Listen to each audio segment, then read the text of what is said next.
Hello everyone. तो chapter 5 laws of motion start करते हैं हम लोग। तो इसके पहले हम लोगों ने क्या पढ़ा था, motion in a straight line, and second हमने क्या पढ़ा था, मोशन इन अ प्लेन। अब हम लोग को यहाँ पे क्या पढ़ना है, उस मोशन के लॉज पढ़ना है, ठीक, जो कि यहाँ पे न्यूटन्स के लॉज हैं, ठीक। जो लॉज पढ़ना है हमें न्यूटन्स लॉज ऑफ मोशन, या इसको हम न्यूटन्स मैकेनिक्स कहते हैं, ठीक है। तो इसमें सबसे पहले हम पढ़ेंगे क्या कि फोर्स क्या होता है, ठीक।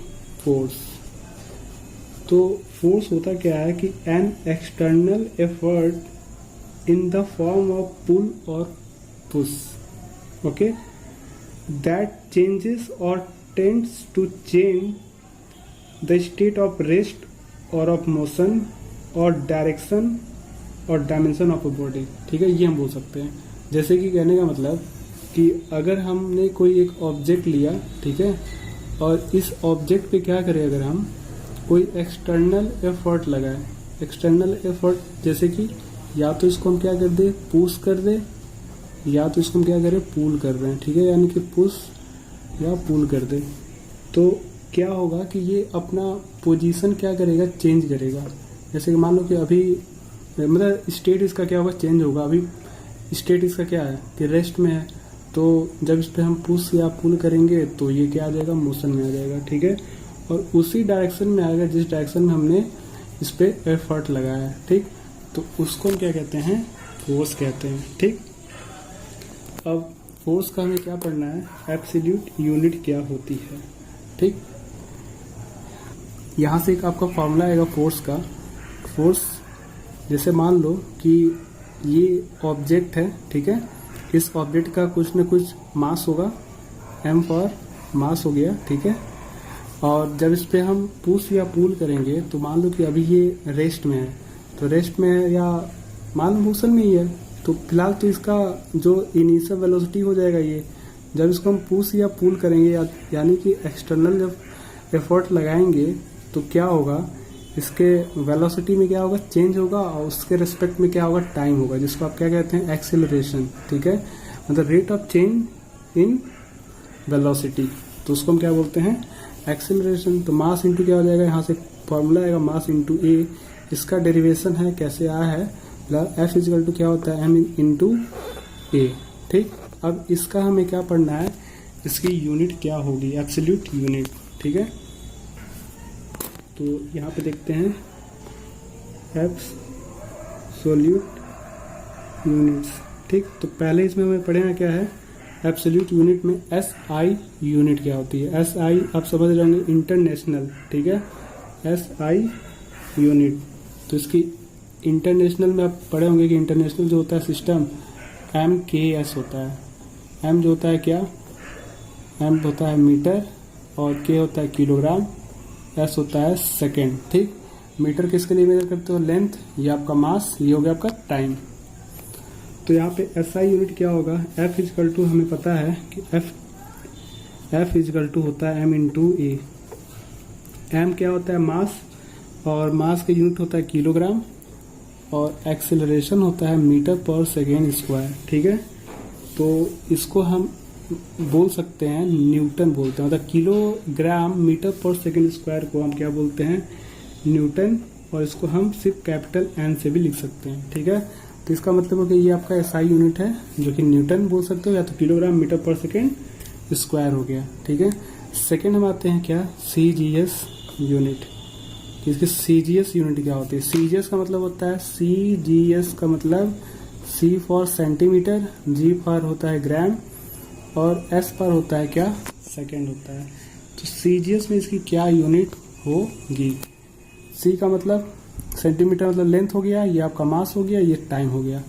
तो यहाँ पे भी आपका होगा M इंटू ए रहेगा, लेकिन यहाँ पे क्या हो जाएगा, आपका CGS हो जाएगा। तो CGS में क्या होगा, देखो ये मीटर है, तो मीटर की जगह पे जैसे मास है, तो मास यहाँ पे क्या लिखना है, आपको ग्राम लिखना है। अभी क्या था, किलोग्राम था, लेकिन यहाँ पे आपको ग्राम लिखना है। और एक्सेलरेशन में मीटर है, तो मीटर की जगह पे सेंटीमीटर, टाइम तो आपका वही रहेगा, सेकेंड स्क्वायर होगा, ठीक। और इसको हम लोग क्या बोलते हैं, डैन बोलते हैं, ठीक।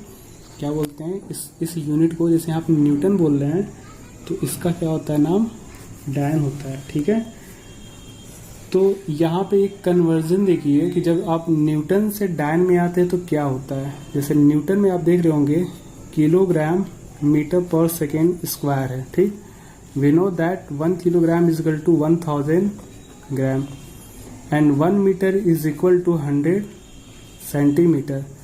सेकेंड तो दोनों मतलब केसेस में क्या है कि सेकेंड आ रहा है, तो किलोग्राम है तो यहाँ पे क्या लिख दोगे 1000, ये हो जाएगा आपका ग्राम हो जाएगा। इसका मतलब आपका इंटू हो रहा है, मीटर को सेंटीमीटर में चेंज करोगे तो 100 सेंटीमीटर अपॉन क्या हो गया सेकेंड स्क्वायर। तो टोटल देखो 10 जीरो कितना है 1 2 3 4 5, यानी 10 में पावर क्या हो जाएगा 5 ग्राम सेंटीमीटर सेकेंड स्क्वायर। मतलब कि इसको हमने क्या चेंज किया, न्यूटन को किस में कन्वर्ट कर लिया हमने, जिसको हम kilogram metre per second square बोलते हैं, इसको हमने कन्वर्ट कर लिया किसमें, डायन में। तो यानी कि यहाँ से आ रहा है कि 1 न्यूटन जो है 10 पे पावर 5 डायन की क्या होता है, इक्वल होता है। ठीक, चैप्टर 2 में भी आप लोगों ने इसको पढ़ा था, इसका डिराइव भी किया था बाई डायमेंशनली। ठीक है, डायमेंशन आपने पढ़ा था तो वहाँ से उस समय डेरिवेशन भी किया था इसका। ठीक है, तो फिर इसका आगे चलते हैं। अभी जो हम यूनिट्स पढ़ रहे हैं सारा एब्सोल्यूट यूनिट्स है। इसके बाद से सेकेंड आपका यूनिट आता है ग्रेविटेशनल यूनिट। ठीक, अब देखो फोर्स है, फोर्स क्या है, क्वांटिटी कौन सी है, वेक्टर होगा, क्योंकि देखो आप देख रहे हो कि एक्सेलरेशन मतलब यहाँ पे आपको मैग्नीट्यूड और डायरेक्शन दोनों आ रहा है। ठीक है, तो जब मैग्नीट्यूड एंड डायरेक्शन दोनों है तो फोर्स क्या हो जाएगा, force is a vector quantity, vector quantity. ठीक, डायमेंशन क्या होगा इसका, डायमेंशन देखो यहाँ से लिखो किलोग्राम यानी मास, तो मास को m से लिखते हो, और लेंथ है तो लेंथ को l से, टाइम डिनोमिनेटर में है, नोमिनेटर भेजोगे तो -2 हो जाएगा, तो mlt -2 हो जाएगा इसकी डायमेंशन। ठीक है, अब डायमेंशन के बाद आते हैं इसका ग्रेविटेशनल यूनिट। ठीक, तो नेक्स्ट स्टार्ट करते हैं ग्रेविटेशनल यूनिट। ये तो एब्सोल्यूट यूनिट था, अब ग्रेविटेशनल यूनिट पे आते हैं। तो आते हैं अब ग्रेविटेशनल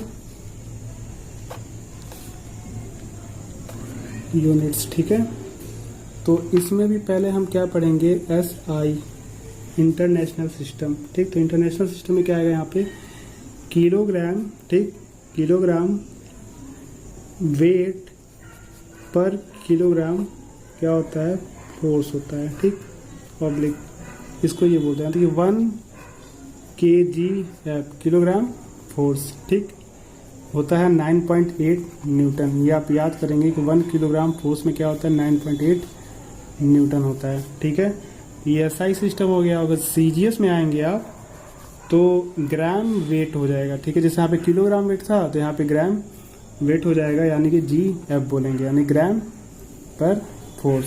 ठीक है, ग्राम फोर्स।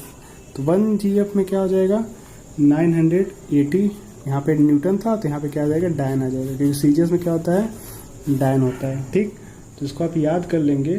ठीक है, अब आते हैं फोर्स के जो टाइप्स होते हैं, कितने तरह के फोर्स होते हैं, कितने तरह के, तो फोर्स और इसके टाइप्स पढ़ते हैं, कितने टाइप्स के होते हैं।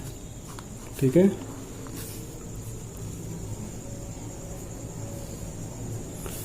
तो यहाँ पे आ गया, ये आपका फर्स्ट हो गया, ये सेकेंड हो गया, एक थर्ड भी होगा और एक लास्ट आपका होगा fourth.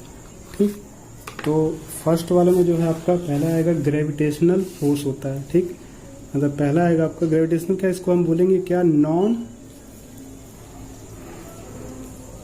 Contact force. Non contact force से आप समझ रहे होंगे कि मतलब ये ऐसा फोर्स लगा है जो कि कॉन्टैक्ट में ना आए। ठीक है, जैसे कि इस तरह का कौन सा फोर्स हो सकता है, पहला हो सकता है क्या ग्रेविटेशनल फोर्स हो सकता है। ठीक है, ग्रेविटेशनल फोर्स हो गया। ठीक है, और क्या होता है इलेक्ट्रोस्टैटिक फोर्स होता है। ठीक है, और इसके अंदर क्या होता है मैग्नेटिक फोर्स। तो ये आपका क्या होता है नॉन कॉन्टैक्ट फोर्स। ठीक, तो ग्रेविटेशनल फोर्स आपको पढ़ना है क्लास 11th में, बाकी आपको मैग्नेटिक यानी इलेक्ट्रोस्टैटिक्स पढ़ना है क्लास 12th में। ठीक है, और सेकंड आपका आता है कॉन्टैक्ट फोर्स। वहाँ पे नॉन कॉन्टैक्ट था, यहाँ पे कॉन्टैक्ट फोर्स आएगा। और कॉन्टैक्ट में क्या क्या आते हैं,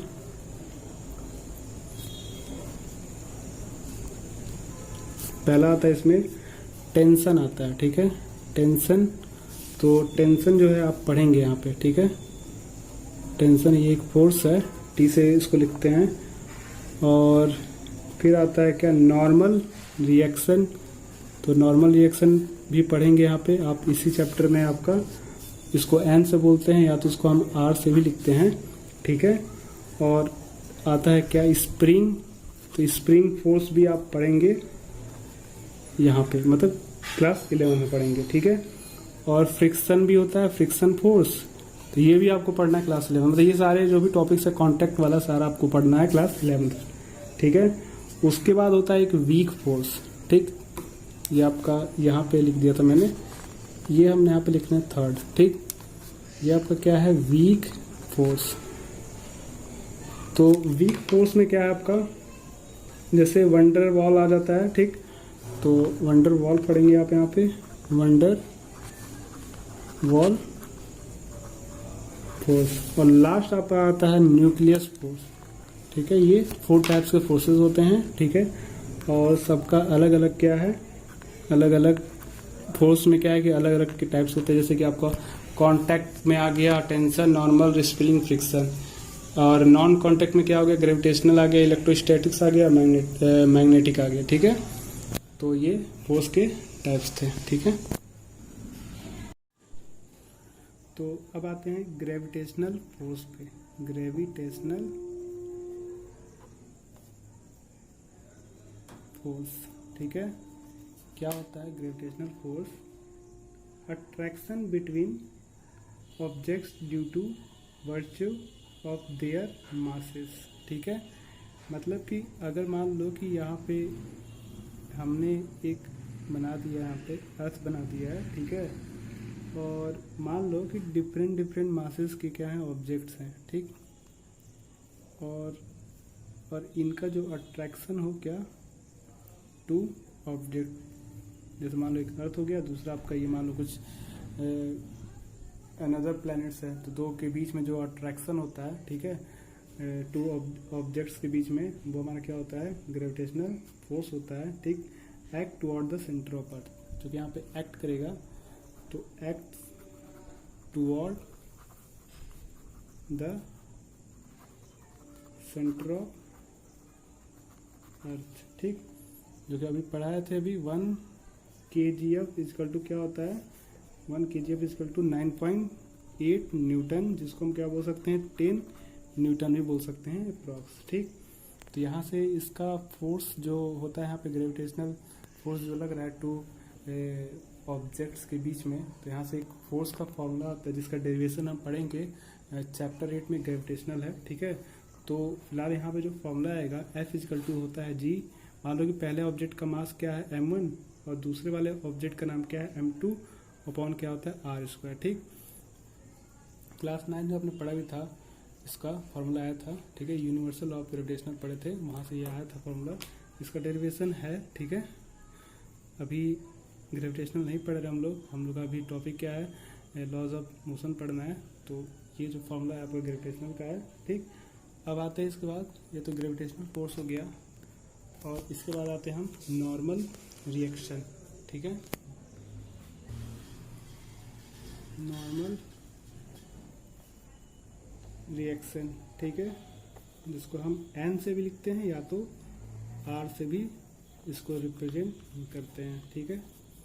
तो नॉर्मल रिएक्शन क्या होता है कि जैसे मान लो कि एक हमने ये बना दिया स्ट्रेट लाइन या अर्थ है, ठीक है, प्लेन है, इस पे हमने कोई एक ऑब्जेक्ट रख दिया, तो इस ऑब्जेक्ट का जो वेट होता है नीचे, W क्या होता है, mg वेट होता है, और इसी के जस्ट अपोजिट क्या होता है, अपवर्ड में क्या होता है, एक फोर्स लगता है, जो कि ये दोनों क्या होते हैं, परपेंडिकुलर होते हैं। क्या होते हैं, परपेंडिकुलर का मतलब कि दोनों के बीच का जो डिग्री बनता है क्या होता है, 90 डिग्री होता है, मतलब कि परपेंडिकुलर, ठीक है। तो इसका ये मान लो ऑब्जेक्ट का मास है, तो अपवर्ड फोर्स रिएक्शन है, ये नीचे डाउनवर्ड है, ठीक है, mg जो है। तो करता क्या है ना कि normal reaction is caused due to contact and balance the weight of the body, ठीक है। तो ये आपका होता है क्या, नॉर्मल रिएक्शन। इसके बाद जैसे मान लो कि ऑब्जेक्ट जो है आपका मान लीजिए कुछ ऐसे हमने व्हील वगैरह ले लिया, ठीक है। तो इस पे जो आपका मान लीजिए व्हील को अगर आप क्या कर रहे हैं, पुल कर रहे हैं या पुश कर रहे हैं, मान लो कि हमने पुल किया, तो इस पे जो है ऑब्जेक्ट का जो वेट होगा यहाँ पे आपको जो नॉर्मल रिएक्शन होगा ये आपका कुछ ऐसे चला जाएगा, ठीक है। और जो कि आपने पढ़ा भी था ये इसके पहले वाले चैप्टर में, व्हील को अगर किसी ट्रॉली बैग को अगर हम जिसका व्हील होता है अगर उसको हम क्या करते हैं पुल करते हैं, तो देख रहे होगे कि यहाँ पे पुल करते टाइम पे ये जो नॉर्मल रिएक्शन था, जो फोर्स था आपका इधर जा रहा था, और इसको हमने क्या किया था 2 कंपोनेंट्स में तोड़ा था, ठीक है। यहाँ पे एंगल बन रहा था तो यहाँ पे कॉस थीटा, यहाँ पे साइन थीटा आता है, ठीक है। इसके बाद से अगर इसके अलावा जैसे मान लीजिए कहीं पे आपका जो सरफेस है वो आपका कैसा इंक्लाइंड हो, ठीक, कुछ एंगल के साथ बना हो, इस तरह का बना हो, ठीक है। तो इसके पे क्या होगा, यहाँ पे भी तो नॉर्मल रिएक्शन जैसे मान यहाँ पे mg है तो इसको जस्ट बैलेंस करने के लिए क्या हो जाएगा, यहाँ पे नॉर्मल रिएक्शन लगेगा अपवर्ड, ठीक है। तो ये आपका क्या था, नॉर्मल रिएक्शन हो गया। इसके बाद आते हैं आपका एक और हमने पढ़ाया था टेंशन। इनका डिटेल्स पढ़ना है हमें, जैसे ये अभी बता दे रहे हैं क्या क्या होते हैं, इसके हर चैप्टर पढ़ेंगे चैप्टर वाइज, उसके बारे में डिटेल्स पढ़ना है हम लोगों को। तो अभी क्या है यहाँ पे टेंशन, इसको आप टेंशन बोलिए, ठीक है। ये आपका स्ट्रिंग भी आ जाएगा इसमें, रॉड वगैरह आ जाएगा, ठीक। जैसे मान लीजिए कि हमने किसी स्ट्रिंग, मान लो यहाँ पे हमने कोई दीवार ले लिया, वॉल है, ठीक है। और इस पे हमने क्या किया, किसी स्ट्रिंग को कांटी से कील से स्ट्रिंग को हम क्या करें, स्ट्रिंग को लटकाए और इस पे हम क्या करें, कुछ मास लगा दें यानी mg। तो क्या होगा ना कि ये mg नीचे क्या होगा, डाउनवर्ड फोर्स लगेगा क्या, mg। और ये जो होता है ना रस्सी को पीछे की तरफ खींचता है, लगता है कि अपवर्ड भी कुछ फोर्स लग रहा है, इसको कोई खींच रहा है। और जो ये ऊपर जो फोर्स लग रहा है यानी जिसको खींच रहा है उसी को हम कहते हैं का टेंशन, ठीक है, टेंशन फोर्स। तो इस तरह का फोर्स जो होता है आपका टेंशन फोर्स होता है। या अगर आपने ऐसे ऑब्जेक्ट लिया है एक्स एक्सिस पे, हॉरिजॉन्टल पे, यहाँ पे एक हमने मास m1 लिया है और दूसरा मास हमने लिया है क्या, m2 लिया है, ठीक। और अगर मान लीजिए कि हम इसको क्या करें, यहाँ से किसी को लटका दे इस तरह से टू मास को, तो इसको क्या करेगा, इसका जो टेंशन होगा इधर अपवर्ड लगेगा और इधर डाउनवर्ड, इधर क्या जाएगा, इसका mg जाएगा, ठीक। लेकिन यहाँ पे क्या हो जाएगा, अब इधर क्या होगा, इधर तो mg लगे नहीं, यहाँ पे सीधा मैं खींच रहा हूँ तो इधर भी फोर्स टेंशन लगेगा और इधर टेंशन लगेगा। वैसे ही इस वाले के लिए क्या होगा, इधर और इधर, ये आपका क्या हो गया, टेंशन फोर्स हो गया T1 T2, ठीक है। तो इसके बाद आते हैं तो इनर्शिया पढ़ेंगे यहाँ पे, इनर्टिया। तो इनर्शिया क्या होता है, the inability of body to change its state of rest और ऑफ यूनिफॉर्म मोशन, ठीक है। मतलब कि जैसे कि यहाँ पे मतलब स्टेट आपका क्या हो रहा है, चेंज हो रहा है। जैसे आपका स्टेट अगर रेस्ट में है तो मोशन में आ जाएगा, मोशन में है तो रेस्ट में आ जाएगा, ठीक है। जो कि आपका जो इनर्शिया होता है यहाँ पे आपका 3 टाइप्स के होते हैं, इसके कुछ टाइप्स हैं, कितने टाइप्स के इनर्शिया लगेंगे। तो फर्स्ट क्या होता है आपका, यहाँ पे बता रहा हूँ मैं, फर्स्ट आपका आता है इनर्शिया ऑफ रेस्ट, मतलब कि अगर रेस्ट में है तो रेस्ट से क्या हो जाता है, मोशन में आ जाता है, ठीक। जैसे यहाँ पे आ गया फर्स्ट आपका inertia of rest. Inertia of rest में क्या है कि मान लो कि हमने ये क्या किया, ग्लास लिया, ठीक है, ये ग्लास है और इस ग्लास पे हमने मान लो कि कोई एक पैड रख दिया, कुछ कागज़ वगैरह, मोटा कागज़ रख दिया हमने, पैड वगैरह, ठीक है। और इस पे हमने कोई ऑब्जेक्ट लिया, ठीक। तो ये ऑब्जेक्ट क्या है, अभी यहाँ पे क्या है, रेस्ट में है, ये भी क्या है, रेस्ट में है। तो जैसे ही इस प्लेट को अगर हम खींचेंगे तो जो ये इसके ऊपर जो ऑब्जेक्ट रखा हुआ है वो है तो रेस्ट में, लेकिन क्या होगा कि वो अपना स्टेट चेंज होने की कोशिश करेगा, तो मोशन में आने की ट्राई करेगा, ठीक है। और सेकेंड क्या होता है, जैसे हमारा सेकेंड आ गया इनर्शिया जो है,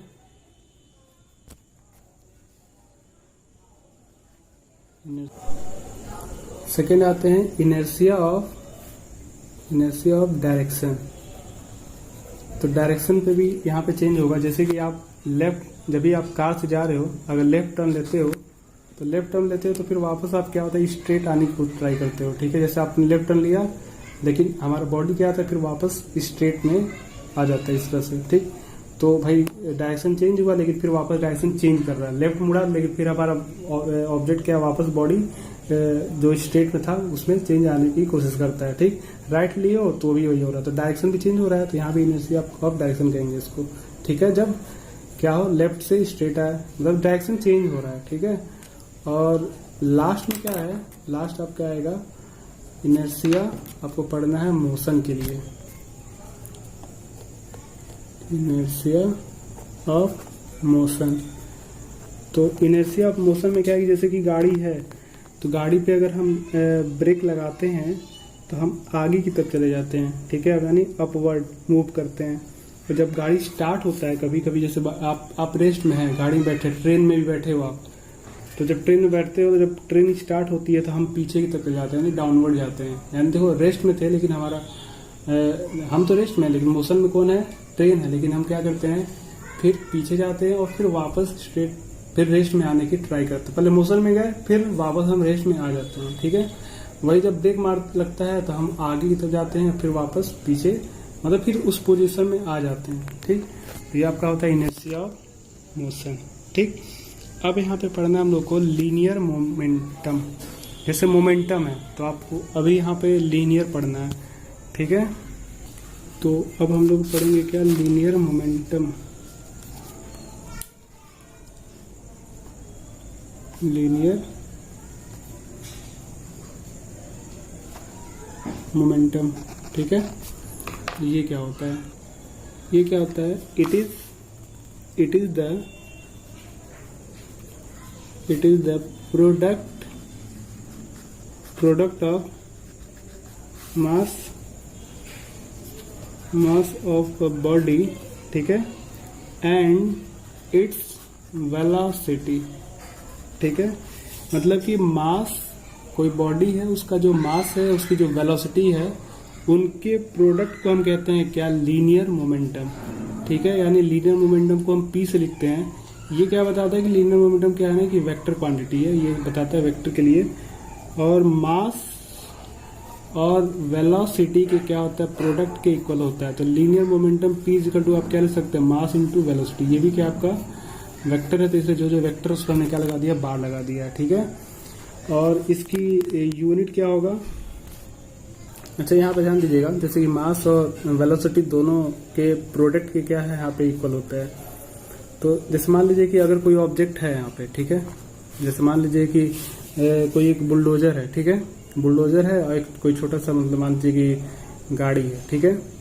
तो वो अगर बुलडोजर मान लो कि अगर आप गोली फायर करते हो, बुलडोजर हुआ या कार हुआ, लेकिन जो हम बुलेट जो फायर कर रहे हैं तो उसका मास तो बहुत कम है, लेकिन बुलेट का मास उससे ज्यादा है, लेकिन उसकी वेलोसिटी क्या है, बुलेट की ज्यादा है, जिससे कि उसको क्या करेगा, उसको डिस्ट्रॉय कर देगा, ठीक है। जो भी हमारा कार है या बुलेट है, ठीक है, मतलब बुलेट उसको डिस्ट्रॉय कर देगा। जो भी बुलडोजर हो या कोई सा भी मतलब बड़ी गाड़ी हो छोटी गाड़ी हो, मतलब उससे का वेट ज्यादा है लेकिन इसका वेलोसिटी ज्यादा है, ठीक। या मान लो बुलडोजर है, अगर कोई गाड़ी स्पीड से आ रही है लेकिन उस गाड़ी की वेलोसिटी उतनी ज्यादा नहीं है, लेकिन बुलडोजर की मास इतना ज्यादा है कि अब बुलडोजर क्या करेगा, उस छोटे सी गाड़ी को जिसकी वेलोसिटी ज्यादा है उसको क्या करेगा, डिस्ट्रॉय कर देगा, ठीक है। तो यहाँ पे अगर बोला जाए कि लीनियर मोमेंटम कब ज्यादा होगा, तो लीनियर मोमेंटम क्या है कि अगर मास ज्यादा है, बहुत ज्यादा मास है, तो भी उसका लीनियर मोमेंटम ज्यादा होगा या वेलोसिटी ज्यादा है, ठीक है, दोनों पे डिपेंड करता है। और यहाँ पे इसकी यूनिट क्या आएगी, यानी SI यूनिट। देखो ज़्यादातर हम SI यूनिट्स ही लिखते हैं, तो SI यूनिट इसकी क्या होगी, मास का यूनिट आपको पता है किलोग्राम होता है, वेलोसिटी होता है मीटर पर सेकेंड होता है, ठीक है। अब इसको हम बोलेंगे ये क्या आपका वेक्टर क्वांटिटी है, क्योंकि इसमें डायरेक्शन है, वेलोसिटी है, तो वेलोसिटी का मतलब डायरेक्शन आता है, ठीक है। और इसका जो डायमेंशन है वो डायमेंशन क्या होगा, किलोग्राम, यानी मास है, मास को m से लिखते हो, और ये आपका लेंथ का यूनिट होता है L लिखोगे, और t नीचे आएगा तो ऊपर जाएगा तो t-1 हो गया, ठीक है। अब यहाँ पे हम लोग पढ़ेंगे क्या, न्यूटन का लॉ। कि न्यूटन ने जो लॉ दिए थे, तो न्यूटन्स लॉ पढ़ना है, ठीक है। तो सबसे पहले हम पढ़ेंगे क्या, Newton's first law of motion, ठीक है। तो जो फर्स्ट लॉ ऑफ मोशन जो है आपका, जो इनर्शिया पढ़े हो वो सेम वही चीज है, लॉ ऑफ इनर्शिया, ठीक है। जो इनर्शिया आपने पढ़ा है वही हमारा क्या है, न्यूटन्स का फर्स्ट लॉ। तो इनर्शिया में क्या बताया था कि कोई ऑब्जेक्ट अगर रेस्ट में है तो रेस्ट में रहेगा, और क्या है मोशन में है तो मोशन में ही रहेगा, ठीक है। इसको हमने बताया था इनर्शिया। तो यहाँ पे न्यूटन ने क्या बोला था कि a body continuous to be in its state और रेस्ट और ऑफ यूनिफॉर्म मोशन, ठीक है, unless and until an external unbalanced force is acted on it, ठीक। मतलब ये भी आप बोल सकते हैं कि a body at rest will remain at rest, अगर कोई बॉडी रेस्ट में है तो बाद में भी क्या होगा, वो रेस्ट में ही रहेगा, ठीक है। a body in motion will remain in motion, अगर मोशन में है तो क्या होगा, तब भी मोशन में रहेगा, ठीक। चेंज कब होगा, जब हम उस पर कोई एक्सटर्नल फोर्स अप्लाइड ना करें। जब एक्सटर्नल फोर्स अप्लाई कर देंगे तो क्या होगा, उसका स्टेट चेंज होगा। अगर मान लो रेस्ट में है तो अगर हमने कोई एक्सटर्नल फोर्स अप्लाई कर दिया तो रेस्ट से मोशन में आ जाएगा, और अगर मोशन में है तो फिर अगर उस पर हम फोर्स अप्लाई करेंगे, मतलब जैसे आप गाड़ी चला रहे हो, ब्रेक लगाते हो यानी कि फोर्स आपने लगाया तो स्टॉप हो जाएगा, यानी कि वो अपना पोजीशन क्या कर दिया, चेंज कर गया, ठीक है। मतलब रेस्ट है तो मोशन में है तो रेस्ट में आ गया, ओके। तो फिर आगे बढ़ते हैं। तो लिख सकते हैं आप क्या यहाँ पे कि अ बॉडी एट रेस्ट, ठीक है, विल रिमेन एट रेस्ट, ठीक है। A body in motion will remain in motion in the absence of net external force, body cannot accelerate, ठीक है। मतलब भी अगर कोई ऑब्जेक्ट मोशन में है तो भाई मोशन में है, रेस्ट में तो रेस्ट में रहेगा, ठीक है, जब तक कि अब्सेंस में किसके, एक्सटर्नल फोर्स के, ठीक। तो बॉडी क्या होगा, कैन नॉट एक्सीलरेट, वो एक्सीलरेट नहीं कर सकता, ठीक है। तो ये आपका जो फर्स्ट लॉ था ये खत्म हो गया है। अब हम स्टार्ट करेंगे सेकेंड लॉ, ठीक है। तो अब हम लोग सेकेंड लॉ पढ़ेंगे, ठीक है। तो Newton's second law of motion, ठीक है। तो सेकेंड लॉ ऑफ मोशन पढ़ना है हम लोगों को। तो देखिए क्या होता है। तो न्यूटन्स का सेकेंड लॉ ऑफ मोशन क्या था, the rate of change in linear momentum. Rate का मतलब टाइम की बात कर रहा है। तो the rate of change in linear momentum, ठीक है, of the body is directly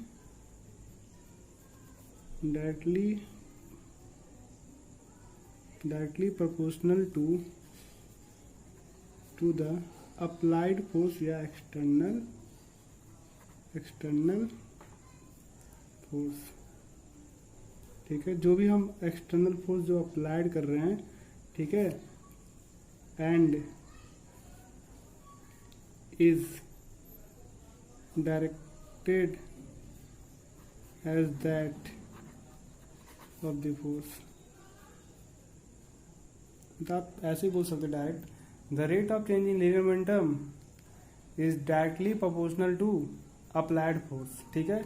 मतलब जो लीनियर मोमेंटम में जो चेंज हो रहा है, चेंज होने का मतलब लीनियर मोमेंटम में चेंज होने में जो चेंज हो रहा है तो टाइम लगेगा ही, टाइम लग रहा है तो उसका जो फोर्स अप्लाई कर रहे हैं वो rate of change in linear momentum के डायरेक्टली क्या होता है, प्रोपोर्शनल होता है। ठीक है, तो प्रोपोर्शनल का मतलब जानते हैं कि अगर जितना आप फोर्स बढ़ाएंगे उतना ही क्या होता है, मोमेंटम बढ़ता है। ठीक है, मतलब कि दोनों ऑब्जेक्ट या तो बढ़ना, दोनों या तो घटना, दोनों इंक्रीज हो रहा है, मतलब दो ऑब्जेक्ट्स है दोनों इंक्रीज हो रहा है तो उसको हम क्या कहते हैं, डायरेक्टली कहते हैं। इनडायरेक्टली या इनवर्सली कब कहते हैं, जब एक बढ़ रहा है तो दूसरा घट रहा है। ठीक है, तो जो कि यहाँ पे होता क्या है, जैसे कि यही बोला जाए ना कि लीनियर मोमेंटम, यानी यहाँ पे आप आएगा F इक्वल टू एम में, यही आपको प्रूव करना है यहाँ पे। ठीक, तो मान लो कि कोई यहाँ पे एक ऑब्जेक्ट दिया हुआ हो, ऑब्जेक्ट दिया है जिसका मास क्या है, m है। ठीक है, ऑब्जेक्ट का मास क्या है, m है, और इसका जो अभी मोमेंटम है, लीनियर मोमेंटम, यानी जिसको हम इनिशियल मोमेंटम कहेंगे, तो पी आई लिखेंगे। पी आई का मतलब इनिशियल मोमेंटम।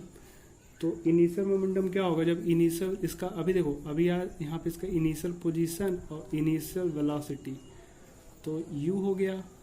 और अगर इस पर हम फोर्स अप्लाई करेंगे तो ये जो ऑब्जेक्ट है ऑब्वियसली ये क्या करेगा, अपना प्लेस चेंज करेगा। ठीक है, तो अभी मान लो कि रेस्ट में है या जो भी आपका वेलोसिटी है, अगर हम उस पर फोर्स अप्लाई करेंगे तो फोर्स जब अप्लाई करोगे तो क्या करेगा, ये अपना वेलोसिटी भी चेंज करेगा और पोजीशन भी क्या करेगा, चेंज होगा। ठीक है, तो अब जो वेलोसिटी इसका आ गया, अभी तो इनिशियल था, तो अब इसकी वेलोसिटी क्या होगी, फाइनल वेलोसिटी, और फाइनल वेलोसिटी क्या होगा, v होगा।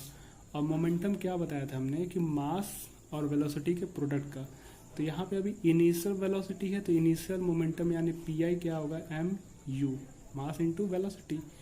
लेकिन इस ऑब्जेक्ट का मास जो यहाँ पे था वही मास वहाँ भी होगा, चेंज तो होगा नहीं, क्योंकि उसी ऑब्जेक्ट को मैंने वहाँ पे भेज दिया है। ठीक है, और ये क्या होगा, एक्सिलरेट होगा, और एक्सिलरेट होने में क्या लगेगा, टाइम भी लगेगा।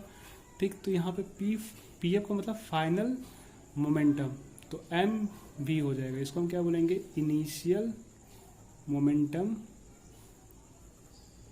और ये आपका क्या है, final momentum.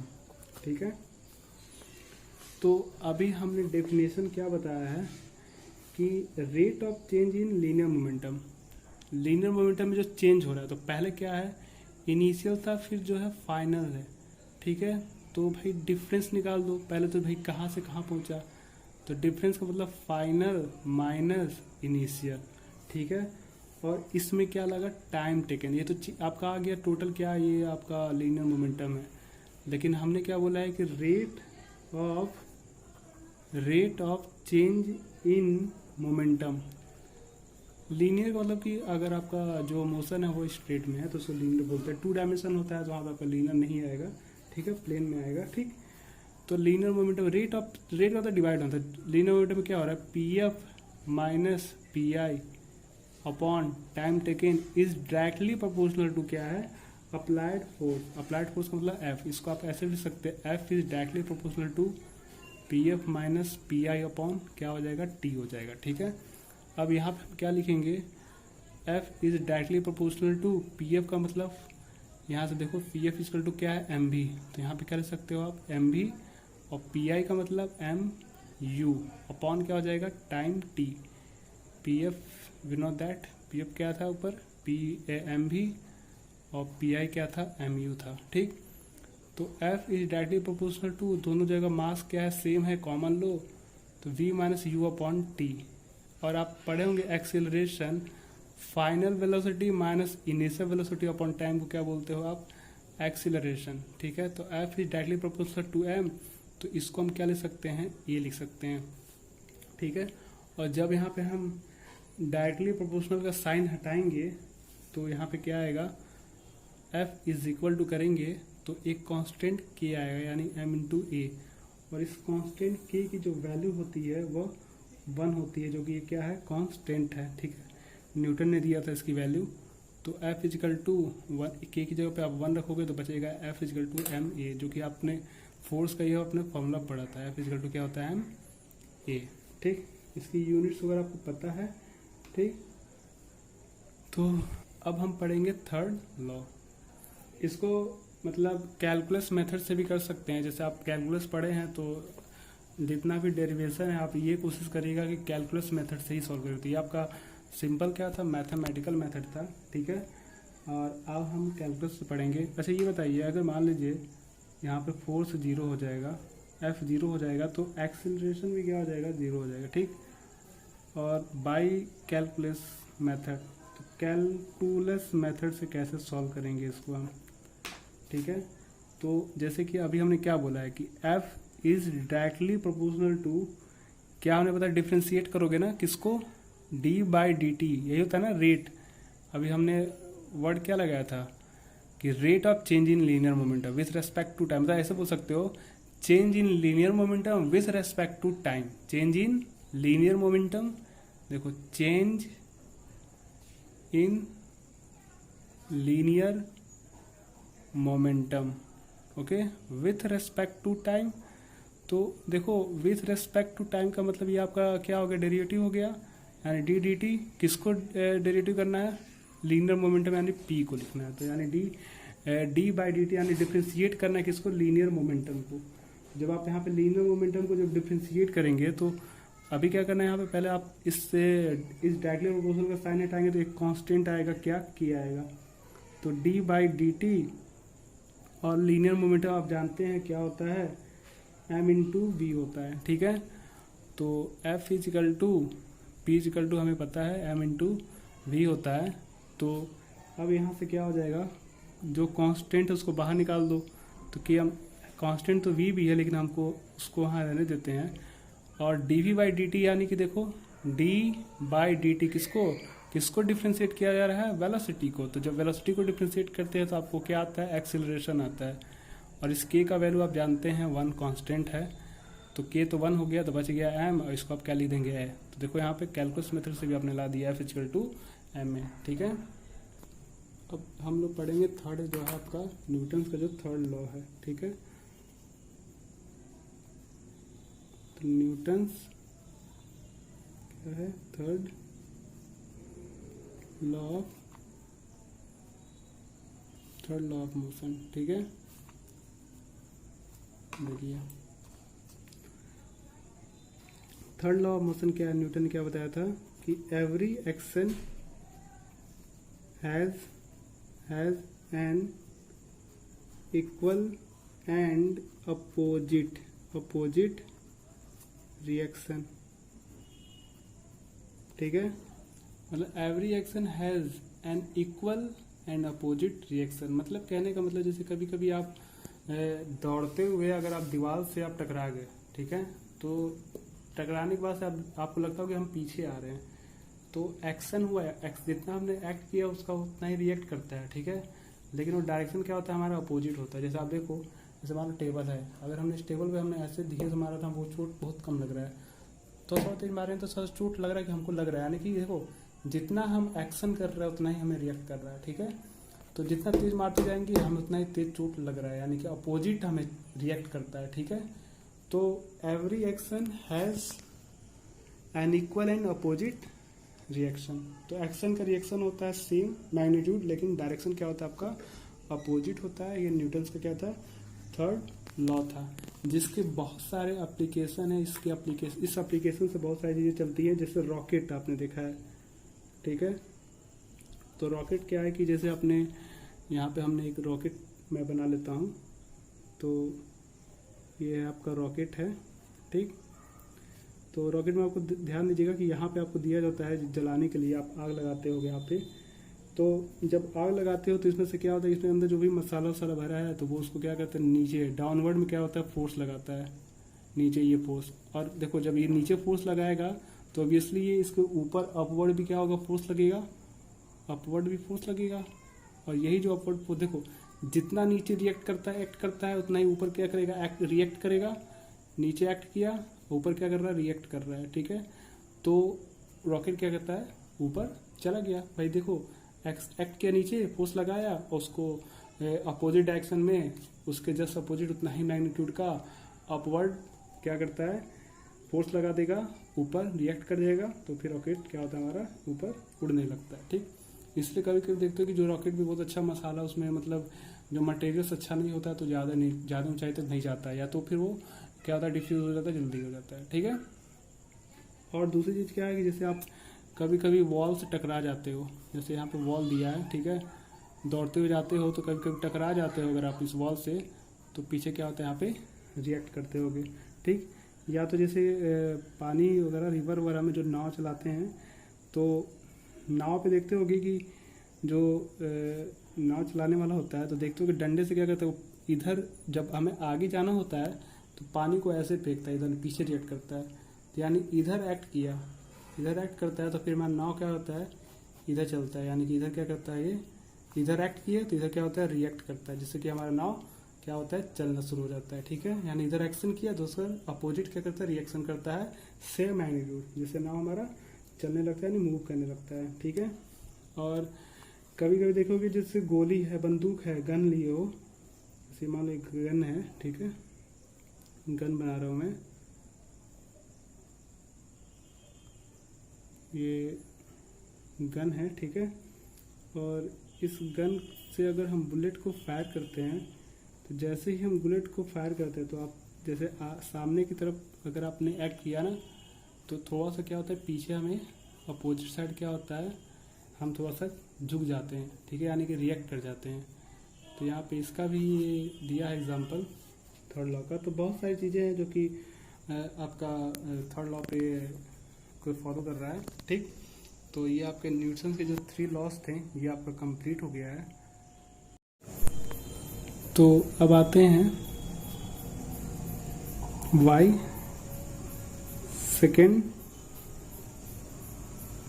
Second law is called real law of motion. जो आपका सेकेंड लॉ है वो क्यों रियल लॉ ऑफ मोशन है, ठीक है, ये हमें बताना है। ठीक। तो क्यों है ये आपका इम्पोर्टेंट है, छोटे छोटे क्वेश्चंस पूछे जाते हैं। ठीक। तो क्यों है, क्योंकि अगर आप सेकेंड लॉ की बात करें तो सेकेंड लॉ से ही हम क्या करेंगे, ठीक है, this is because both first and third, देखो सेकेंड है, सेकेंड क्यों इतना इंपॉर्टेंट है, क्यों रियल है, क्योंकि सेकेंड और थर्ड लॉ जो है दोनों इसको क्या करेगा, कंटेन करेगा, यानी कि third law and first law, ठीक है, दोनों क्या कर रहा है, इसको कंटेन कर रहा है। ठीक है। बाय सेकेंड लॉ से। तो इसीलिए हमारे लिए क्या है, काफ़ी इम्पॉर्टेंट भी है, और इसी को हम बोलते हैं रियल लॉ ऑफ मोशन। ठीक। अब कैसे फर्स्ट लॉ कैसे थर्ड लॉ सेकेंड लॉ से कंटेन है, तो पहला हम देखते हैं how first law is contain in second law. ठीक है। कैसे फर्स्ट लॉ जो है सेकेंड लॉ से कंटेन है, देखिए जैसे कि आपने फर्स्ट लॉ पढ़ा है, आपने फर्स्ट लॉ क्या पढ़ा है कि अगर कोई ऑब्जेक्ट मोशन में है तो मोशन में रहेगा, एट रेस्ट में है तो एट रेस्ट में ही रहेगा। ठीक। कंटिन्यूअस रेस्ट में ही रहेगा। ठीक है। और चेंज कब होता है, जब हम इस पे क्या करेंगे, फोर्स अप्लाई करेंगे। तो according to Newton second law आप फोर्स अप्लाई कर रहे हैं, तो फोर्स कैसे अप्लाई करेंगे, अकॉर्डिंग, अभी फोर्स अप्लाई कर रहे तो जाहिर सी बात है सेकेंड लॉ में आपने force equal to M A पढ़ा है। ठीक है। तो एम ए पढ़ा है तो आप क्या करेंगे, according to motion Newton second law of motion. ठीक है। क्या पढ़ेगा आप, F is equal to M A. ठीक है। अगर मान लीजिए F is equal to M A, ये हमें पता है, न्यूटन के सेकेंड लॉ से हमने पढ़ा है कि F is equal to M A, और अभी आपने हमको फर्स्ट लॉ आपने पढ़ा है कि अगर कोई ऑब्जेक्ट मोशन में है तो मोशन में रहेगा, रेस्ट में है तो रेस्ट में रहेगा जब तक फोर्स अप्लाई नहीं करेंगे। और न्यूटन का सेकेंड लॉ क्या होता है, एफ इजिकल टू क्या होता है, एम ए होता है। अगर मान लीजिए कि इस पे हमने कोई फोर्स अप्लाई नहीं किया, यानी कि फोर्स अप्लाई नहीं किया यानी कि जीरो हो गया, तो ऑब्जेक्ट क्या होगा, एक्सिलरेट नहीं करेगा, तो एक्सेलरेट नहीं करेगा, यानी कि ए का वैल्यू 0 हो गया। एक्सेलरेट कब करेगा? जब तक आप इसको फोर्स नहीं अप्लाई करेंगे, जब तक आप इसकी वेलोसिटी चेंज ना हो। और वेलोसिटी चेंज कैसे होगा? जब तक कि हम उस पर फोर्स नहीं अप्लाई करेंगे। तो एक्सेलरेशन भी हो गया 0। तो जब एक्सेलरेशन 0 हो गया, फोर्स भी 0 हो गया, तो भाई देखो कुछ चेंज ही नहीं हुआ, यहाँ पे फोर्स है ही नहीं, तो एक्सेलरेट नहीं होगा। ठीक, तो एक्सेलरेट नहीं होगा तो मोशन में है तो मोशन में ही रहेगा, रेस्ट में रेस्ट में रहेगा, चेंज नहीं हो पाएगा। ठीक है, अगर हम फोर्स अप्लाई कर देंगे तो मोशन से रेस्ट में आ जाएगा, रेस्ट से मोशन आ जाएगा। तो इसलिए क्या है कि जो फर्स्ट लॉ है सेकेंड लॉ से लगे क्या है, कंटेन है। ठीक है, तो अब आते हैं थर्ड लॉ कैसे कंटेन है। How third law is contain in second law. ठीक है, तो इसमें क्या है कि अगर हम कोई सिस्टम ले रहे हैं, ठीक है, कोई 2 बॉडीज ले रहे हैं ए एंड बी, तो जो हम 2 बॉडीज ले रहे हैं ए एंड बी, दोनों क्या आइसोलेटेड है। आइसोलेटेड का मतलब ये होता है कि कोई दूसरा एक्सटर्नल फोर्स अप्लाई नहीं हो रहा है। ठीक है, ठीक है, तो नो एक्सटर्नल बॉडी, ठीक है, नथिंग। तो मान लीजिए कि ऑब्जेक्ट ए पे हमने फोर्स लगाया, तो इस पे फोर्स क्या है, F1 हुआ। ऑब्जेक्ट 2 पे जो फोर्स लगाया वो क्या है, आपका F2 है। ठीक, तो यहाँ पे क्या होगा, change in linear momentum of B. जो ऑब्जेक्ट बी का जो है लीनियर मोमेंटम क्या होगा, अभी लीनियर मोमेंटम का चेंज आप जानते हैं, आप अभी आप पढ़े हैं कि फोर्स जो होता है डायरेक्टली प्रोपोर्शनल टू न्यूटन का जो सेकेंड लॉ है, change in linear momentum upon क्या होता है, टाइम होता है, यानी linear momentum upon time into force. तो फोर्स और टाइम दोनों को इंटू कर दोगे तो क्या आ जाएगा, लीनियर मोमेंटम आ जाएगा। तो यहाँ पे हम क्या लिख सकते हैं, जो फोर्स लग रहा है, तो ऑब्जेक्ट 1 पे जो फोर्स लग रहा है ए पे, वो फोर्स क्या लग रहा है आपका बी पे जो फोर्स लग रहा है। आप देखो जब इधर फोर्स लगा रहा है तो आपका ऑब्जेक्ट एफ बी पे जो है आपका फोर्स F1 लग रहा है, और ए पे क्या लग रहा है आपका F2। तो F1 इंटू टाइम मान लीजिए डेल्टा टी मान ले रहे, जो चेंज में टाइम हो रहा है delta T, change in linear momentum of A. तो इस पे फोर्स क्या है, F2 टाइम डेल टी हो गया। तो total therefore total change in linear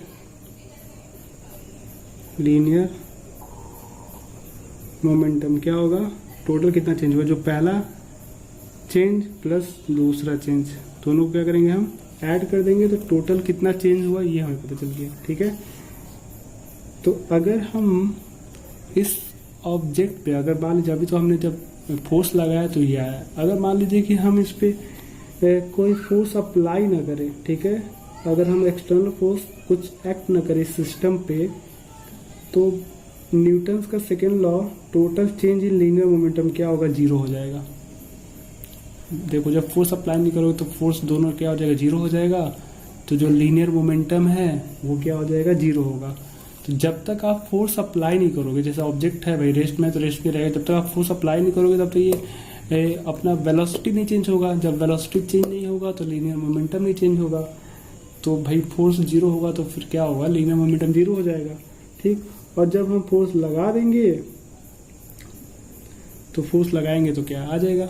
ठीक, तो मतलब लीनियर मोमेंटम में क्या होगा, चेंज होगा। तो यहाँ पे क्या है, F1 delta T plus F2 delta T. मान लो कि दोनों का सम हमारा क्या है, 0 है। ठीक है, तो नेट फोर्स है वो क्या है, 0 आ रहा है लीनियर मोमेंटम। तो यहाँ से F1 डेल्टा टी इसको जब उधर भेज दोगे तो माइनस F2 डेल्टा टी। अब देखो फोर्स यहाँ पे 0 नहीं है, लीनियर मोमेंटम 0 कर दिया हमने, डेल्टा टी कट गया, तो F1 is equal to minus F2। तो आपने पढ़ा है ना कि देखो F1 और F2 दोनों इक्वल है, लेकिन साइन का बस डिफरेंट आ रहा है। F1 F2 का मतलब कि अगर यहाँ पे 10 न्यूटन है तो यहाँ भी 10 न्यूटन है, लेकिन माइनस का मतलब कि अपोजिट हो गया। ठीक, तो ये आपका थर्ड लॉ जो है आपका कैसे कंटेन कर रहा है सेकेंड लॉ को, ये आपका यहाँ पे प्रूफ हो गया। ठीक,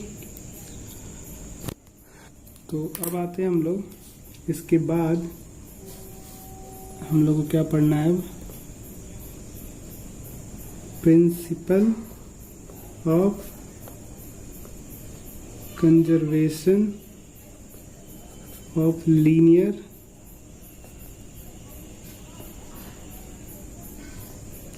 मोमेंट। ठीक है, ये आपने पढ़ा भी है 9th में भी, मतलब कि principle of conservation of linear momentum. Conservation का मतलब ये होता है ना कि जैसे कि अगर हमारा कोई ऑब्जेक्ट क्या है, मान लो कि कोई ऑब्जेक्ट है, तो उसमें कुछ हम इसका स्टेट चेंज कर रहे हैं, तो स्टेट अगर चेंज कर रहे हैं तो उसके पहले जो उसका मोमेंटम था और जो बाद मोमेंटम है, दोनों क्या होता है, इक्वल होना चाहिए। ठीक है, कंजर्व होना चाहिए, यानी कंजर्वेशन होना चाहिए। ठीक है, तो जैसे कि मान लो कि दो ऑब्जेक्ट को लड़ा दिया जाए। ठीक, तो जैसे मान लीजिए हम ये बोलते ड्यूरिंग एनी कोलिजन मतलब टकराना, the total momentum before collision, ठीक है, is always equal to total momentum after collision. ठीक है, मतलब कि लड़ने से पहले जो मोमेंटम टोटल था, जैसे मान लो दो ऑब्जेक्ट है और मान लो लड़ा नहीं, लड़ने से पहले और लड़ने के बाद दोनों का जो टोटल जो मोमेंटम होता है वो क्या होता है, इक्वल होता है। ठीक, इसी को हमें प्रूव भी करना है कि कैसे ये इक्वल हो गया। जैसे कि मान लीजिए कोई ये ऑब्जेक्ट दिया गया है, ये आपका बिफोर कोलिजन है, और यहाँ पे आपका क्या है, आफ्टर कोलिजन। तो मान लीजिए कि ये आपका ऑब्जेक्ट ए है और ये आपका जो है ऑब्जेक्ट बी है। ठीक है, तो बी है ये, अभी ये लड़े नहीं है, तो मान लीजिए इस पे जो फोर्स अप्लाई हो रहा है F1, ये इस पे जो फोर्स है F2। ठीक, या तो देखो मान लो कि ये ऑब्जेक्ट है ना, इसका मास M1, ये M2 मान लिया, तो जैसे ये आप फोर्स इधर से लग सकते हैं, इधर से लेकिन लड़ेगा तो फिर ऐसे ही लड़ेगा दोनों।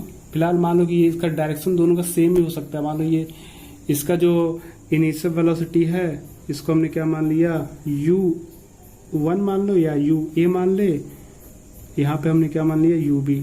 इसका मास ma मान ले रहे हैं, इसका मास mb मान ले रहे हैं। ठीक है, तो होगा क्या, अब देखो मान लो कि डायरेक्शन ये कार है, मान लो कार है, तो ये इधर जा रहा है, ये भी इधर जा रहा है, दोनों का मोशन का डायरेक्शन सेम है। दोनों टकराएगा कब, जब इस वाले कार का वेलोसिटी ज्यादा होगा, इसको कम होगा, तभी होगा ना। तो ये दोनों मान लो इधर जा रहा है, तो भाई ये इसको से कब लड़ेगा, जब इसकी वेलोसिटी क्या हो जाए, ज्यादा हो जाए। ठीक, तो जाके क्या हो जाएंगे, भिड़ जाएंगे दोनों। ठीक है, तो और टाइम भी लगेगा। तो ये तो हमारा हो गया इनिशियल वेलोसिटी और इसका जो मास है। तो मान लो कि फिर ये दोनों क्या हो जाएगा, यहाँ पे पहले दोनों लड़ गया, दोनों ऑब्जेक्ट, तो दोनों लड़ेंगे तो सब चिपकेंगे, चिपकने के बाद फिर वापस क्या होगा, एक्शन होगा, तो फिर क्या होगा, रिएक्ट करेगा, और रिएक्ट करके फिर वापस क्या हो जाएगा, ए इधर चला जाएगा और बी क्या हो जाएगा, उधर चला जाएगा। ठीक है, लेकिन मास तो दोनों का सेम होगा, मासेस तो सेम, अलग तो चेंज तो होगा नहीं भाई। जो मास यहाँ पे था वही यहाँ भी होगा, क्योंकि हमने ए माना है, यहाँ भी ए लिख दीजिए, ma और mb। ठीक, लेकिन अब जो वेलोसिटी है वो तो चेंज हो जाएगा। यहाँ पे मान लो इनिशियल वेलोसिटी था, तो इसका फाइनल वेलोसिटी v मान लो, इसका इनिशियल वेलोसिटी u भी है, तो इसका इनिशियल फाइनल वेलोसिटी क्या हो जाएगा, uv।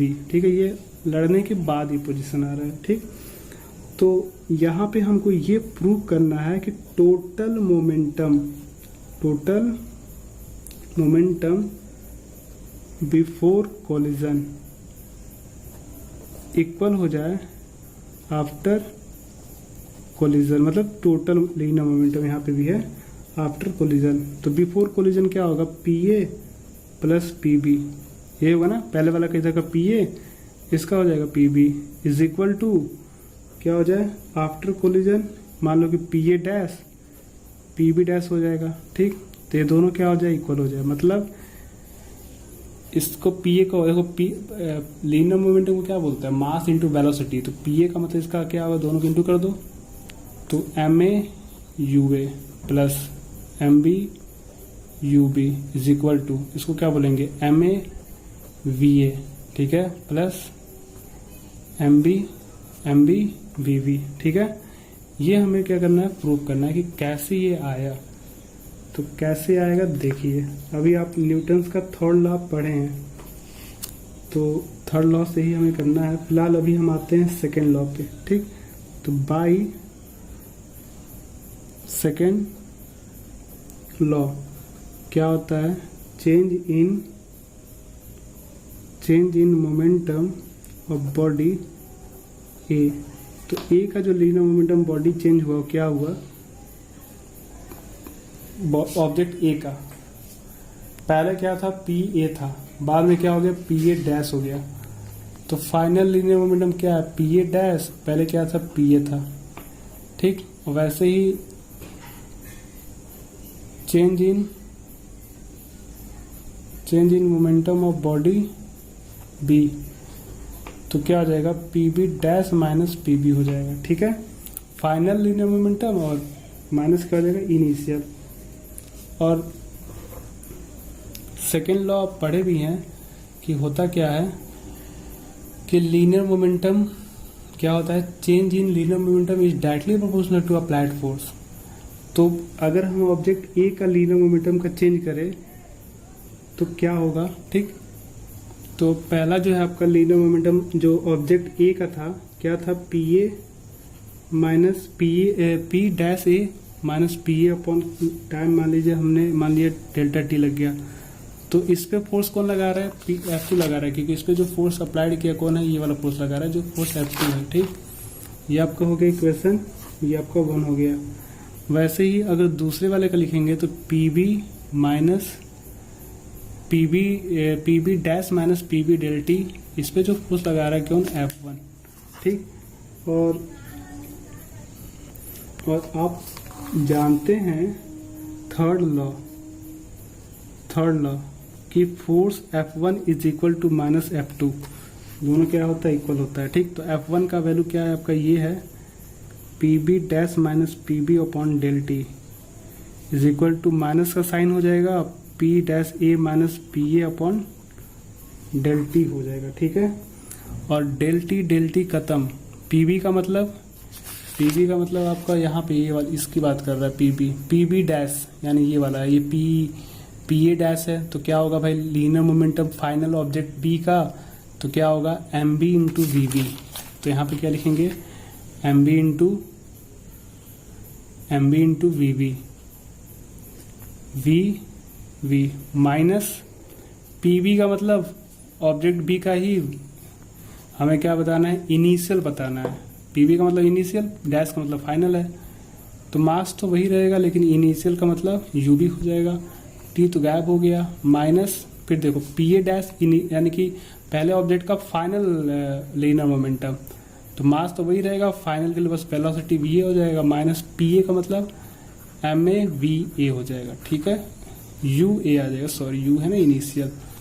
अब इसको हम मल्टीप्लाई करें, सॉल्व करें, तो देखो M B V B minus M B U B, अब माइनस से मल्टीप्लाई करोगे तो minus M A V A, और ये माइनस माइनस प्लस हो जाएगा, एम ए यू ए आ जाएगा। तो दोनों इनिशियल वाला एक पास लिखते हैं, फाइनल वाला एक पास लिख देते हैं। तो देखो ये इधर है, ये भी इनिशियल वाला उधर भेज दोगे तो ये माइनस है, तो उधर जाके क्या हो जाएगा, प्लस हो जाएगा, ये इधर जाके आ जाएगा, इधर जाके माइनस हो जाएगा। ये माइनस है तो इसको इधर भेज रहे हैं, इसको उधर भेज रहे हैं, तो ये माइनस है तो इधर आएगा, तो M A V A plus में हो जाएगा, फिर ये क्या है, M B V B is equal to M A U A, और ये उधर जाएगा तो एम बी यू बी। तो देखो लड़ने से पहले और लड़ने के बाद टोटल लीनियर मोमेंटम हो गया इक्वल, यही हमें प्रूव करना था। ठीक है, ये आपका प्रूव्ड हो गया। कि लड़ने से पहले और लड़ने के बाद का जो टोटल जो लीनियर मोमेंटम है वो क्या है आपका, इक्वल हो गया। तो ये प्रिंसिपल ऑफ कंजर्वेटिव मोशन था आपका, ठीक है, लॉज ऑफ मोशन। तो अब हम आते हैं, आगे बढ़ते हैं। इसके बाद हम लोग क्या पढ़ेंगे, इम्पल्स पढ़ेंगे कि इम्पल्स क्या होती है।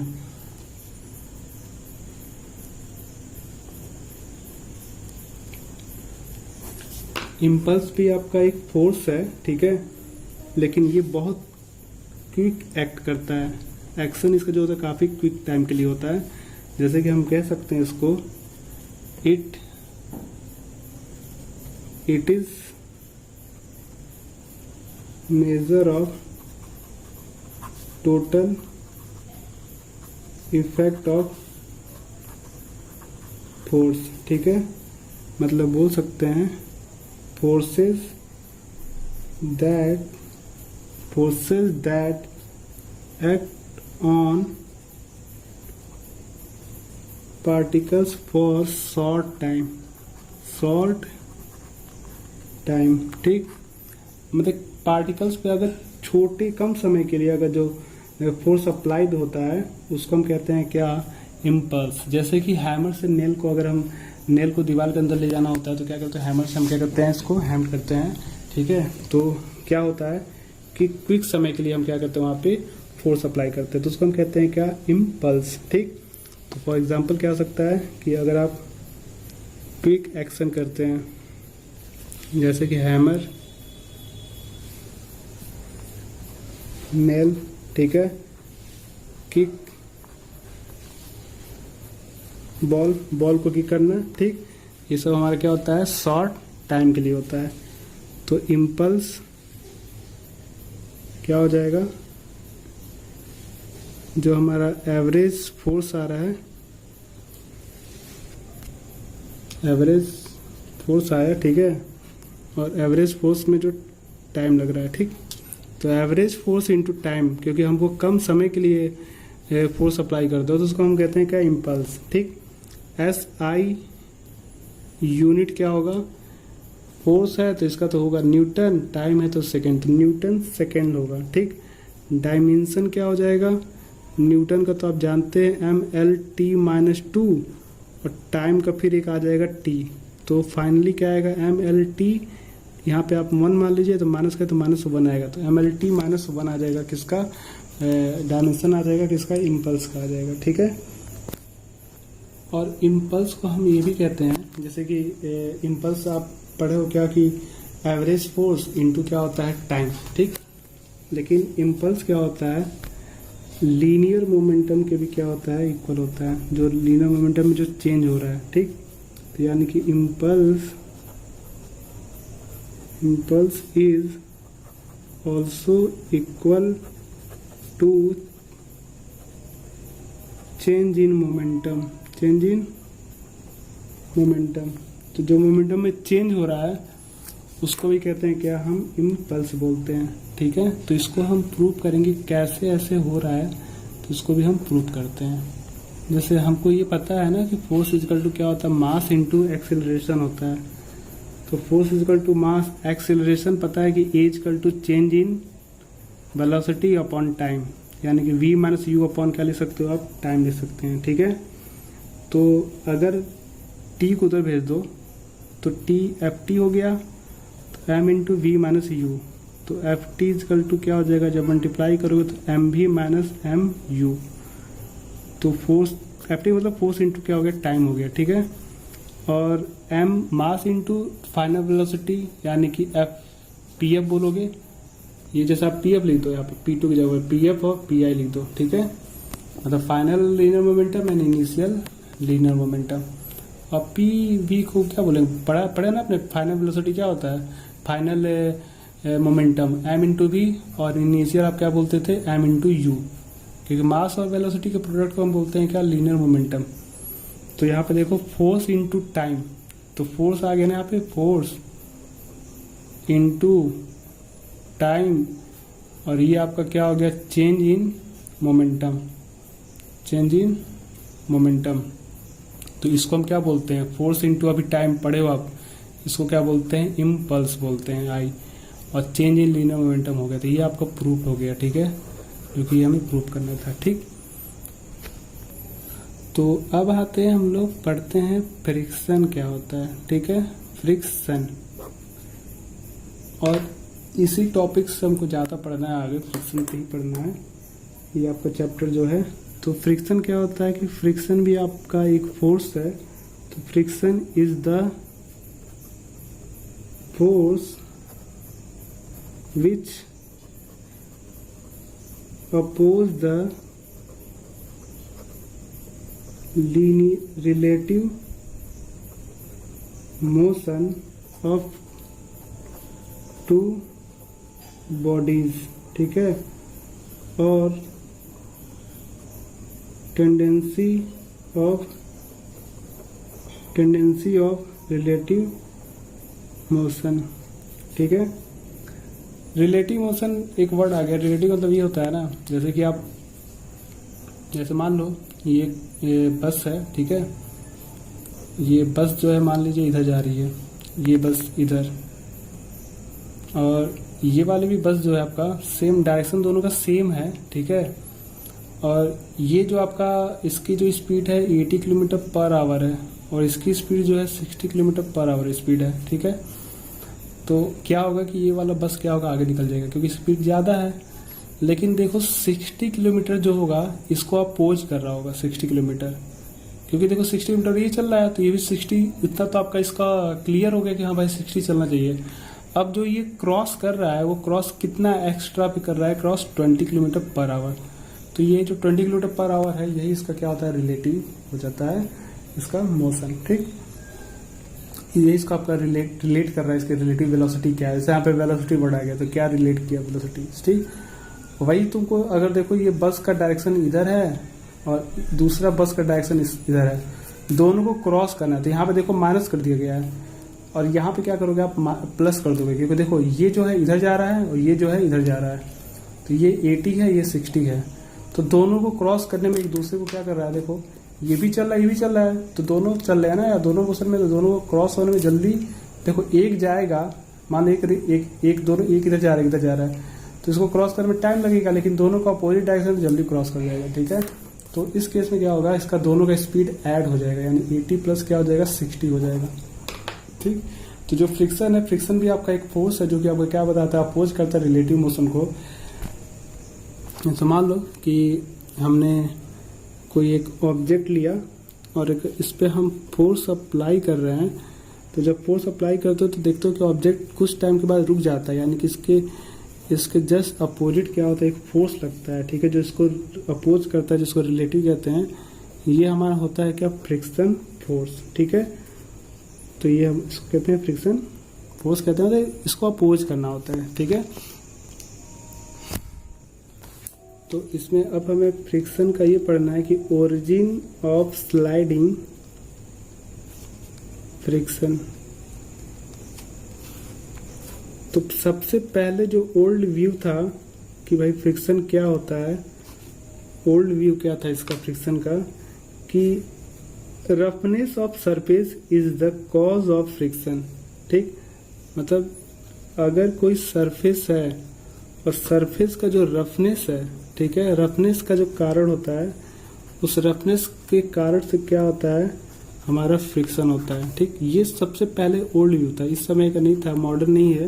पहले लोग यही बोलते थे कि roughness of surface is all the causes of friction. ठीक, तो जितना एरिया ज़्यादा होगा, यानी कि लार्ज अगर एरिया ज़्यादा है तो फ्रिक्शन भी क्या होगा, ज़्यादा होगा, यानी कि फ्रिक्शन क्या होगा, ज़्यादा होगा। लार्ज एरिया, ज़्यादा एरिया में ज़्यादा रफनेस मिलेगा तो आपको ज़्यादा फ्रिक्शन लगेगा यहाँ पे। और अगर स्मूथ है तो फ्रिक्शन आपका क्या होगा, कम लगता है। ठीक है, एफ का मतलब यहाँ पे क्या है, फ्रिक्शन है, कम लेस फ्रिक्शन लगता है। ठीक है, और मॉडर्न जो है आपका, मॉडर्न व्यू क्या है आपका, कि मॉडर्न में क्या है आपका, strong atomic and molecule forces of attraction between the two surface at the point of actual contact. ठीक है, जैसे मान लीजिए कि एक हमने सरफेस लिया, ठीक। अब ये जो मॉलिक्यूल्स है इसमें कुछ न कुछ तो भाई एकदम प्लेन तो होता नहीं है, कुछ न कुछ इसमें क्या होगा, इस तरह से बनाएगा, ठीक।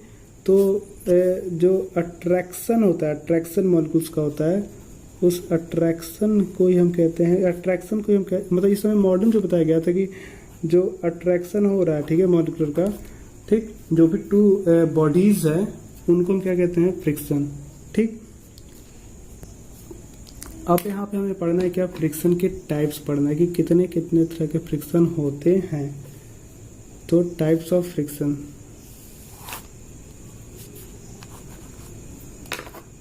पहला आपका होता है इंटरनल फ्रिक्शन। इंटरनल मतलब कि किसी ऑब्जेक्ट के अंदर कोई अगर फ्रिक्शन लगता है। और दूसरा क्या होता है, एक्सटर्नल फ्रिक्शन, ठीक। तो एक्सटर्नल फ्रिक्शन में जो है आपका 3 टाइप्स का आएगा जो एक्सटर्नल होता है। पहले तो इसके टाइप्स जो होंगे 3 तरह के होते हैं एक्सटर्नल। फर्स्ट आपका होता है स्टैटिक फ्रिक्शन, फिर होता है क्या, लिमिटिंग फ्रिक्शन, और लास्ट होता है काइनेटिक फ्रिक्शन, ठीक है, जिसको हम बोलते हैं क्या, डायनेमिक फ्रिक्शन, ठीक। और जो डायनेमिक होता है ये आपका 2 टाइप का होता है। जो आपका काइनेटिक होता है, काइनेटिक को डायनेमिक बोलेंगे। इसमें क्या होता है, एक तो आपका स्लाइडिंग होता है, स्लाइडिंग, और जो सेकंड होता है आपका रोलिंग होता है, रोलिंग फ्रिक्शन, ठीक है। अब आते हैं internal force, internal friction. Internal friction क्या होता है कि ये आपका जो तो इसको हम बोलते क्या है, friction between any two layers of a liquid when there is relative motion, ठीक। जैसे मान लो कि आपने हनी लिया, तो हनी को जब आप क्या करते हो, अगर ज़मीन पे अगर इसको आप गिराते हो तो देखते होगे कि लेयर वाइज क्या होता है उसमें फ्रिक्शन। जितना लेयर ज़्यादा होता है उसकी, देखो जब थोड़ा सा, अगर आप इस वाटर ही देखते होगे, जब आप ज़मीन पे वाटर अगर गिराते हो, थोड़ा सा वाटर होता है तो कम फैलता है, यानी कि वहाँ पे फ्रिक्शन ज़्यादा लग रहा है। जैसे ही वाटर ज़्यादा गिरता है लेयर वाइज, तो देखते हो कि उसका मोशन क्या होता है, बढ़ जाता है, ठीक है, जब ज़्यादा वाटर आ जाता है, ठीक। तो सरफेस के कांटेक्ट में जितना आ रहा है, यानी कि उसमें फ्रिक्शन अपोज किया जा रहा है, यानी कि फ्रिक्शन ज़्यादा लग रहा है। तो यहाँ पे जो विस्कोसिटी आएगा, जो इंटरनल फोर्स होगा, वो किसी जैसे बॉडीज है तो यहाँ पे लेयर वाइज जो होता है वो फ्रिक्शन लगता है, ठीक है। जो कि जनरली आपका आता है क्या, लिक्विड्स वगैरह में आता है, जैसे हनी वगैरह हो गया, ठीक है। हनी का मतलब जान रहे होंगे आप, मधु बोलते हैं उसको, ठीक है। और एक्सटर्नल फोर्स क्या होता है देखते हैं, आते हैं एक्सटर्नल फोर्स पे।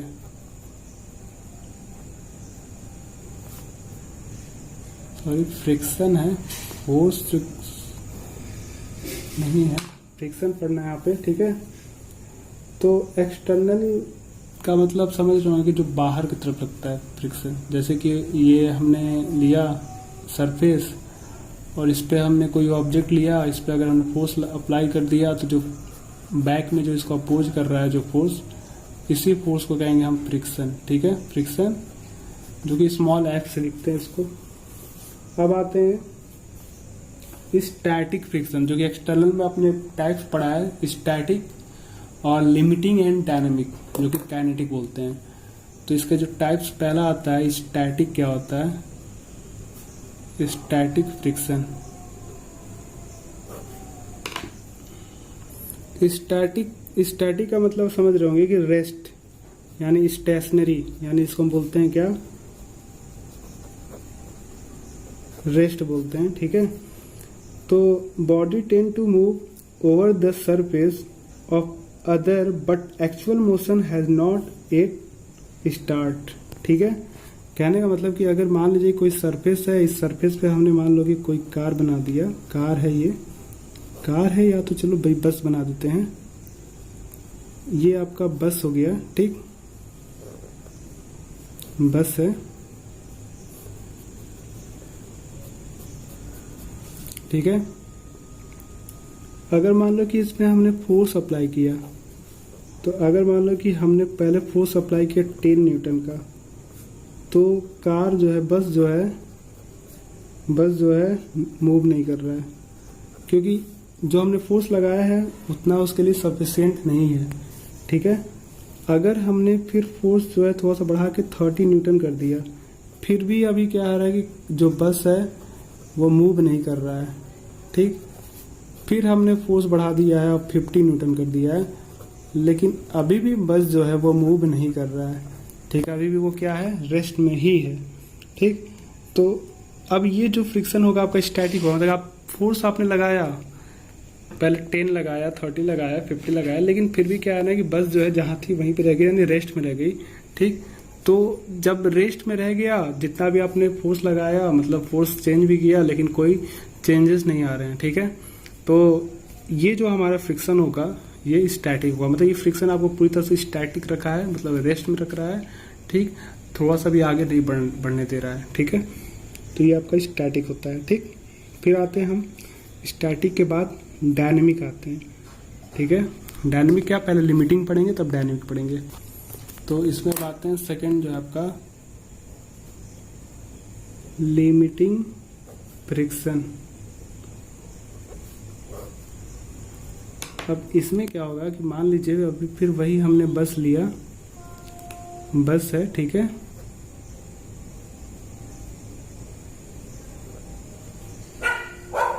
और तो यहाँ पे क्या है कि लिमिटिंग फ्रिक्शन में कि अब यहाँ पे हमने क्या किया कि मान लो कि फोर्स अभी 50 न्यूटन लगाया, ठीक, अब 60 न्यूटन कर दिया, तो चलो भाई 100 न्यूटन कर दिया हमने, ठीक है, या फिर 100 का 200 न्यूटन कर दिया हमने, ठीक।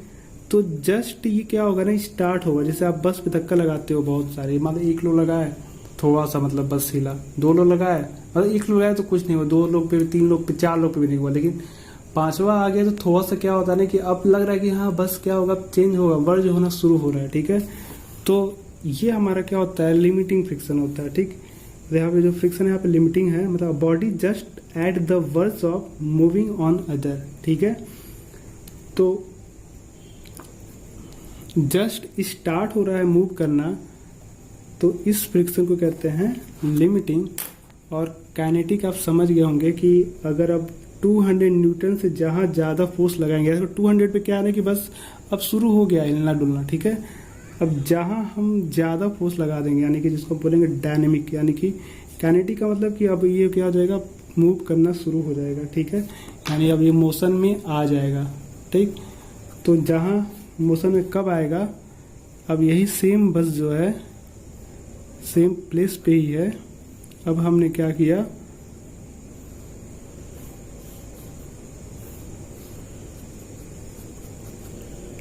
अब यहाँ पे हमने 200 का फोर्स लगाया, 3, 4, 5, 6। अब देखो यहाँ पे हमने मान लो अब थोड़ा सा अगर फोर्स बढ़ा, कुछ भी बढ़ा देंगे, 250 भी कर देंगे आप, तो बस क्या होगा, अब चलना शुरू हो जाएगा, यानी कि ये कंटिन्यूअस क्या करेगा, मूव करना शुरू हो जाएगा, ठीक, कंटिन्यू ये मूविंग करेगा, ठीक। तो इसको हम कहते हैं क्या, काइनेटिक फ्रिक्शन। अब इन तीनों का एक ग्राफ बनेगा, ग्राफ बता देते हैं। तो इसका ग्राफ देखिए, ग्राफ बनाता हूं मैं। तो ग्राफ में क्या बनेगा, एक तो आप फोर्स अप्लाई कर रहे हैं, तो उसके बेसिस पे क्या हो रहा है, फ्रिक्शन फोर्स लग रहा है, तो इधर हम लिख दे रहे हैं फ्रिक्शन और इधर लिख दे रहे हैं क्या, फोर्स, ठीक है। जो हमारा फोर्स अप्लाइड कर रहे हैं, देख रहे हो वेरिएबल था, कभी 100 कभी 10 कुछ ना कुछ रख रहे थे, ठीक। तो अब इस पे जो ग्राफ बनेगा, मान लीजिए कि फोर्स आपने लगाना शुरू किया, जैसे आप फोर्स लगा रहे हो स्टार्टिंग में, तो ऑब्जेक्ट क्या है, रेस्ट में है, ठीक है। मतलब आप फोर्स बढ़ा रहे हैं, फोर्स आप 100 200 कुछ भी कर रहे हैं, लेकिन ऑब्जेक्ट क्या हो रहा है, कुछ मूव चेंज नहीं हो रहा है, यानी कि वो रेस्ट में, यानी यहाँ से यहाँ तक क्या होगा, वो कांस्टेंट रहेगा, ठीक है। और अब यहाँ से क्या होगा कि ये मूव होना शुरू हो जाएगा, ये आप मतलब ये आपका ग्राफ हो गया, यहाँ से यहाँ तक क्या बता रहा है, ये आपका क्या हो गया, रेस्ट में हो गया, ठीक, स्टैटिक हो गया। और यहाँ से क्या है कि अब आपका यहाँ पे लिमिटिंग है, जो कि अब लग रहा है कि हाँ भाई स्टार्ट होगा चलना बस का, तो ये लिमिटिंग फ्रिक्शन हो गया। अब यहाँ से क्या हो रहा है, जब मूव होना शुरू हो जा रहा है, ये बन जाएगा, मतलब मोशन में आ गया, तो ये हमारा हो जाएगा क्या, काइनेटिक फ्रिक्शन। तो ये आपका तीनों में क्या हो गया, ग्राफ बन गया, ठीक है। तो इस पोजीशन को क्या कहेंगे, स्टैटिक कहेंगे, स्टैटिक फ्रिक्शन, ठीक। और स्टैटिक फ्रिक्शन को लिखेंगे Fs और काइनेटिक को लिखेंगे Fk। तो काइनेटिक क्या हो जाएगा, ज़्यादा हो जाएगा, ठीक है, या इक्वल होगा।